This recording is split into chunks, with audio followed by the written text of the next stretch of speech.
Kaleshwaram barrage నిర్మాణానికి సంబంధించి justice PC Ghosh commission కీలక విషయాలను తన నివేదికలో పొందుపరిచినట్లు సమాచారం. ఆనకట్టల నిర్మాణానికి అసలు మంత్రివర్గ అనుమతే లేదని పేర్కొన్నట్లు తెలిసిందే. కాళేశ్వరం న్యాయ విచారణ కమిషన్ నివేదికపై చర్చించడానికి ఈ నెల 4న అత్యవసరంగా కేబినెట్ సమావేశం ఏర్పాటు చేయాలని సీఎం రేవంత్ రెడ్డి నిర్ణయించారు. 700 పేజీల్లోని రిపోర్టు సారాంశాన్ని మంత్రివర్గానికి అందించేందుకు త్రిసభ్య కమిటీని నియమించారు. కాళేశ్వరం ఎత్తిపోతల పథకంలో మేడిగడ్డ, అన్నారం, సుందిళ్ల బ్యారేజీల నిర్మాణానికి మంత్రివర్గం అనుమతి లేదని జస్టిస్ పీసీ ఘోష్ కమిషన్ తన నివేదికలో స్పష్టం చేసినట్లు తెలిసింది.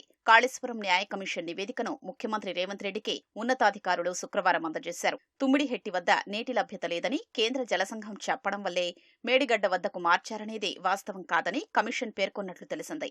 జలసంఘం నీటి లభ్యత లేదని చెప్పలేదని ముందుగానే ఓ నిర్ణయానికొచ్చి మేడిగడ్డ నుంచి నీటిని మళ్లించేలా ప్రాజెక్టును రూపొందించారని వివరించినట్లు సమాచారం. అప్పటి ముఖ్యమంత్రి కేసీఆర్ ప్రోద్బలంతోనే బ్యారేజీల నిర్మాణ స్థలం సహా అన్ని అంశాల్ని అధికారులు అమలు చేశారని వివరంగా పేర్కొన్నట్లు తెలిసింది. తుమ్మిడిహెట్టి నుంచి మార్చడం, నీటి లభ్యత అంశంలో అప్పటి కేంద్ర జలశక్తి శాఖ మంత్రి ఉమాభారతి రాసిన లేఖ సహా అనేక అంశాల్ని నివేదికలో ప్రస్తావించినట్లు సమాచారం. బ్యారేజీల నిర్మాణం మార్పుతో పాటు అనేక అంశాలు ప్రభుత్వ నిర్ణయాలుగా కాకుండా వ్యక్తిగతంగానే అమలు చేసినట్లుగా ఉందని ప్రస్తావించినట్లు విశ్వసనీయ వర్గాల సమాచారం. తుమ్మిడిహెట్టి నుంచి మేడిగడ్డకు మార్చడం, అంచనాల పెంపు గురించి కూడా కమిషన్ నివేదికలో సవివరంగా పేర్కొన్నట్లు తెలిసింది.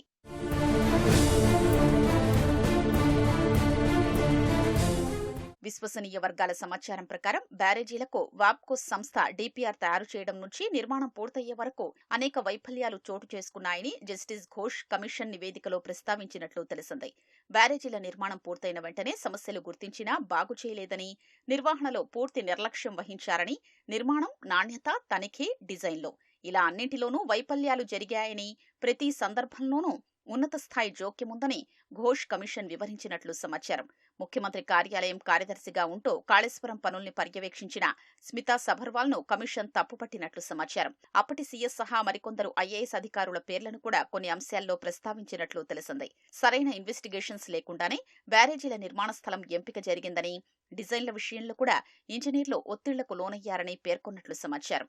ఈ విషయంలో నిర్మాణ సంస్థ ఎల్ఎన్టీని కూడా తప్పుపట్టినట్లు తెలిసింది. పని పూర్తయినట్లు ఇచ్చిన ధృవీకరణ పత్రం, బ్యాంకు గ్యారంటీలు వెనక్కివ్వడం తదితర అంశాల్లో నిర్మాణ సంస్థతో పాటు అప్పటి ఈఎన్సీ మురళీధర్ను కమిషన్ తప్పుపట్టినట్లు తెలుస్తోంది.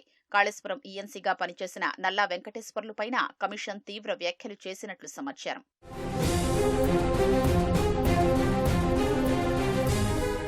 ఆర్థిక అంశాలపై కాగ్ నివేదికలు సహా బ్యారేజీలు దెబ్బతిండంపై విజిలెన్స్, ఎన్డీఎస్ఏ ఇచ్చిన నివేదికల్లోని అంశాల్ని జస్టిస్ పీసీ ఘోష్ పలు సందర్భాల్లో ఉటంకించినట్లు తెలిసింది. సీకెంట్ పైల్ విధానాన్ని అమలు చేయడం, సరైన ఇన్వెస్టిగేషన్స్, భూభౌతిక పరీక్షలు చేయకపోవడంతో పలు సమస్యలు ఉత్పన్నమయ్యాయని, పియర్స్ పక్కకు జరగడానికి ఇది కూడా ఓ కారణమని నివేదించినట్లు సమాచారం. ఆర్థికపరమైన అంశాల్ని కూడా కమిషన్ సమగ్రంగా వివరించింది. వాండెం, బ్యారేజీలకు నష్టం ఇలా అనేక అంశాల్లో తప్పుల్ని ఎత్తిచూపినట్లు తెలిసింది. డిజైన్లలో ఉన్నత స్థాయి నుంచి వచ్చిన ఒత్తిళ్ల కారణంగా జరిగిన నష్టాన్ని పేర్కొనడంతో పాటు విచారణలో ఇంజనీర్లు చెప్పిన అంశాల్ని జత చేసినట్లు తెలిసింది. ప్రాజెక్టు అంచనాలు పెరగడంపై కాగ్ నివేదికలోని అంశాల్ని కూడా పొందుపరిచారని సమాచారం. పరిపాలనాపరమైన నిర్లక్ష్యం, ఆర్థికపరమైన అంశాల్లో లోపాలు, సాంకేతిక వైఫల్యాలు, ప్రభుత్వంలోని ఉన్నత స్థాయి వ్యక్తుల జోక్యం గురించి వివరంగా నివేదించినట్లు తెలిసింది.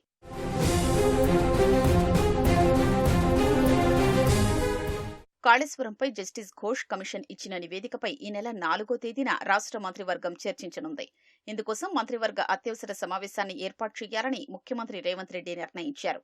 నివేదిక సుమారు 700 పేజీలు ఉండడంతో ముఖ్యాంశాలతో సారాంశాన్ని రూపొందించేందుకు త్రిసభ్య కమిటీని ఏర్పాటు చేశారు.